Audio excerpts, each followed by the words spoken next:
Dante Certification Level 1, 2nd Edition. Basics of Digital Video. If you look closely at a digital image, you'll see it's made up of pixels on a grid. It's like taking graph paper and coloring each square whatever color you wish. And when you step back, you'll see the image more clearly. Motion pictures can be made at any resolution, but there are standards to optimize for screens. Now, many of us will remember when DVDs first came out, we thought they looked spectacular. Well, they were shot at 480 lines of resolution, which is represented by the small box here in the corner. We call that standard definition, or SD. Then high definition, or HD, came along, getting us up to 720 lines or 1080 lines. And now, with 4K ultra high definition, or UHD, we've doubled that to 2,160 lines. Now, besides resolutions, it also helps to know the aspect, or the ratio of the image width to height. Most people are familiar with 4:3 and 16:9 from televisions and computer monitors. Of course, it's easy to work with video that will be the same resolution as your display, and I think most people are familiar with at least some of the options if you have a mismatch. One option is to zoom in on the image and fill the screen, cropping off the excess parts. Now, sometimes you might not want to do this if you crop off important parts of the screen, or if the original resolution was so low, it really starts to show when you zoom in. Another approach is to keep the whole image and add black bars to fill the unused space. Now, if the black bars are horizontal, we call that letterboxing, and if the black bars are vertical, we call that pillar boxing. The good news about this approach is it retains the entire image. There's no loss. But of course, the image isn't filling the screen, so sometimes it makes the image feel a little bit small. Now, some of you may have had 16:9 content that you put on a widescreen display, and it still has black bars. The truth is there's a lot of aspect ratios out there, and some have taken a sensible approach of relating things with a decimal for easy comparison, rather than using a more accurate fraction. So, a 16:9 image is 1.78 to 1, while this film with the black bars might have been shot at 1.85 to 1. And this leads me to an explanation of what the anamorphic setting was all about on your television. It wasn't just about taking a 4:3 image, stretching it wide, and making everybody look short and stout. Let's say the filmmaker wanted a wider perspective than their physical film allowed. One way to achieve this was to put a lens on the front of the camera to distort the wider image to fit the film they did have. When the image was played back, they would put a different lens on the front of the projector, distorting the image to bring it back to the perspective they had intended. So this idea of distorting the image and then restoring it can be used in any medium. It's not uncommon for higher-end home theater projectors to have an option for a motorized anamorphic lens. So if you're watching a movie and it's got those black bars on the top and the bottom, you push a button and the image is then stretched to fill the screen, which of course means everybody's tall. The lens comes in and then it spreads everything back out to normal. The result is you get a wider image and the projector is using its full resolution and all of the light that it can put out. Okay, well that's plenty about aspect. Let's move on to interlaced and progressive images. Interlaced images were used in early television. It broke a single frame into two fields. The first field drew all of the odd lines, and then the next field drew all the even lines. And if you slow it down, it looked something like this. Progressive images are more common today, drawing all of the lines in order from top to bottom. Now, progressive image does not have two fields, so if we were to put these two side by side and compare their drawing methods, it would actually look more like this. When the interlaced image shows the odd lines, the progressive image would get the top half of the image drawn. And then when the interlaced image shows the even lines, the progressive image would be drawing the bottom half. Now, back when we had tube televisions, the interlaced image was really a way to combat flickering. As we look at the two side by side, you could see how your eye would find the progressive image more distracting at lower frame rates. The progressive image has huge blocks that appear to flash, and the interlaced image would appear more steady. I think you get the idea. Interlaced images were used to fight screen flicker. Now, if you think about the way the displays worked back then, the two fields of an interlaced image were actually taken at a different time. So, one of the things you'll notice is if you try to take a 1080i image and show it on a 1080p display, you might start to get some jagged edges, especially when there's a lot of motion. The first and last pixels of a field were drawn about a half a frame apart. Now, you didn't notice this because they were on opposite sides of the screen. But when we try to take an interlaced image and show it as progressive, if there was motion, it may not line up anymore. You'd start to get some jagged edges. Okay, with the picture size out of the way, let's talk about how pictures manage color. The human eye can discern far more in brightness than it can in color. So by encoding these two separately, we can gain some data efficiencies. And this is where you'll start hearing about video descriptions like 444, 422, and 420. The encoding descriptions work in a grid of 4 by 2 pixels. The first digit represents the number of pixels in a row that we're reading. For the brightness, or the luma information, we will always capture each pixel individually. So there is no difference between the three schemes here. The middle digit represents the number of pixels in the first row with their own chroma, or color information. So in 444, we are saving everything. Every pixel in the first row has its own color data. However, the other two methods have a 2 in this position, meaning it's only saving color data for every other pixel. The paired pixels will still appear different when we combine the color and the brightness information together. Finally, the third digit represents the number of pixels in the second row with their own color information. And here's where we see great variation in the schemes. Again, with 444, all pixels get their own color information. We save everything. In 422, the color approach is the same as we did in the first line. Color is described for pairs of pixels. However, in 420, there is no unique color information recorded for the second row. It copies the color information from the first row using the same information for a 2 by 2 pixel block.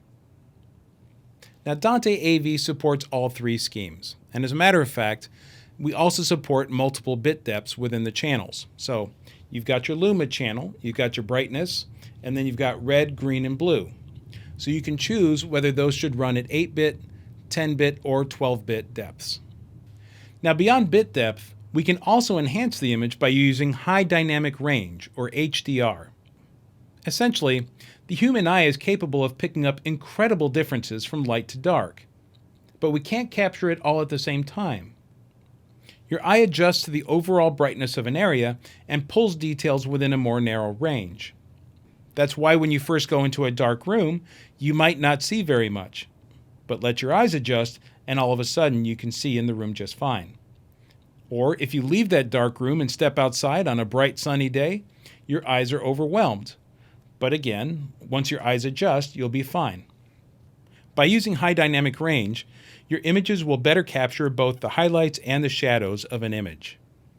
HDR10 support is available in Dante AV version 1.4 or better. So now that we know how the image is stored, the next topic is how many frames will we flash by to make a moving picture. We measure this in frames per second, or FPS. Films usually worked at 24 frames per second. PAL televisions ran at 25 frames per second, and NTSC ran at 30 frames per second originally. Now, some will remember that when NTSC television first began, it was black and white.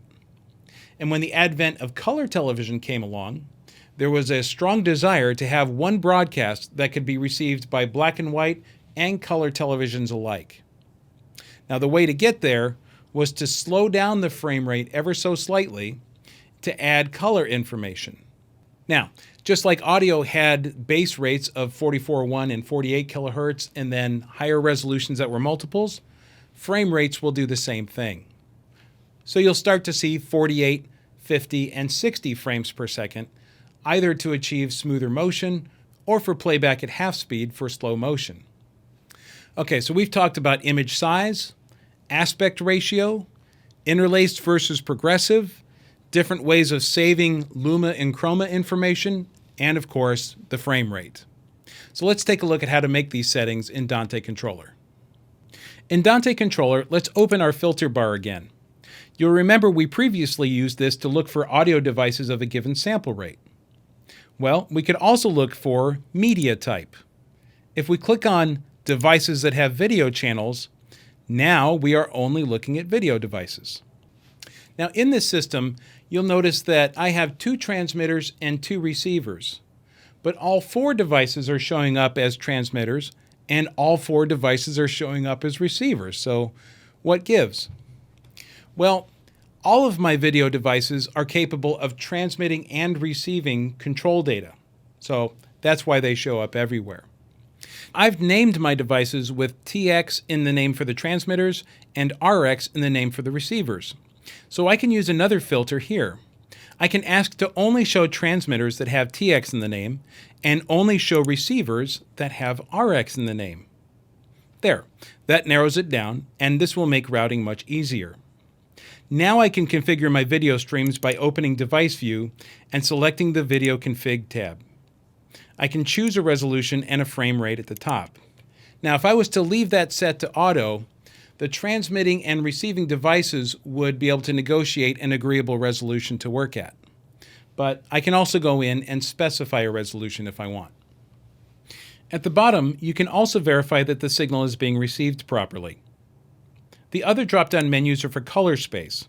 This gives me options for video in 444, 422, and 420.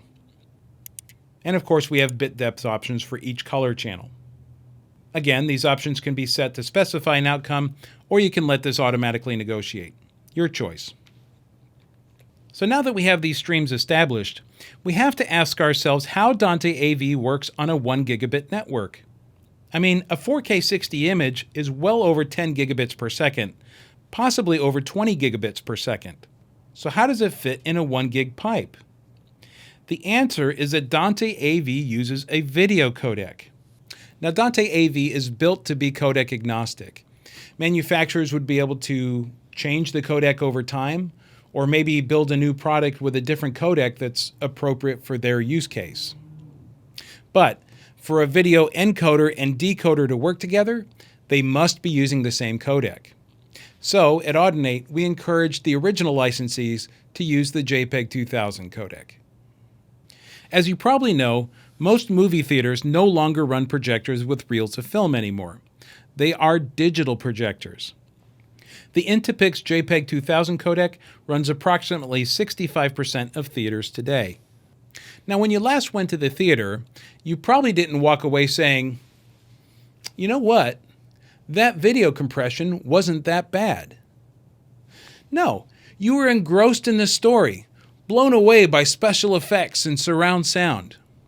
You probably weren't even aware that video codecs were employed. So I think it's safe to say you're going to like the way it looks. Now, the original cinema spec called for 250 megabits of bandwidth. In 2015, the rate was increased to 500 megabits. And that's an image at theatrical quality filling the wall of a room. Another interesting feature of JPEG 2000 is that it has no generational loss. Now, this is probably best explained with a chart. On the vertical axis, we represent image quality. On the horizontal axis, we show the signal passing through multiple encode and decode processes. In a production workflow, the signal would leave a camera, go through switchers, vision mixers, titlers, and eventually output to a screen. So if we use uncompressed video, of course we would expect no loss as we go through the process. That's a given. With many video codecs, like MPEG, we expect some loss each time we go through another encode-decode step. Each step is a generational copy of that signal, and it degrades, right? Many schemes have this issue, and it is similar to making a copy of a copy in the old analog tape days, though the artifacts themselves may appear different. With JPEG 2000, we have a visually lossless step at the first encoding, but there is no more loss after that. JPEG 2000 can disassemble and reassemble the image over and over again, maintaining the quality of that first step. And as you go through more generations, that difference between JPEG 2000 and other codecs will become more apparent. Another difference is how the video is encoded. JPEG 2000 is an intra-frame codec. It encodes one frame and sends it off. By contrast, MPEG is an inter-frame codec designed to encode frames in groups. The first is called a keyframe, where they encode the entire image. After that, the information describes the differences for the rest of the frames in the group. Now that difference yields some interesting characteristics. Because JPEG 2000 can encode with even a fraction of a frame in memory, it will be a lower latency codec. By contrast, MPEG does its best work when it can compare frames. The information must be buffered to determine the right keyframe breakpoints, and that means latency. And of course, if there is error or packet loss, JPEG 2000 contains that problem in one part of one frame. MPEG may expose that error to a larger section of the image, and the problem may compound until the next keyframe arrives to completely refresh the image. So, how much bandwidth will JPEG 2000 use? Well, here are some estimates for common resolutions people might use. The reality is, the amount of bandwidth used by a video codec will depend on the complexity of the image that you feed into it. However, these are good estimates, especially for a video like what you're watching right now. If you look in your training files, you'll find the Dante AV JPEG 2000 bandwidth estimator. That'll give you bandwidth estimates at more resolutions and encoding options. Finally, let's talk about HDCP, High Bandwidth Digital Copy Protection. HDCP protects copyrighted material in transport between devices.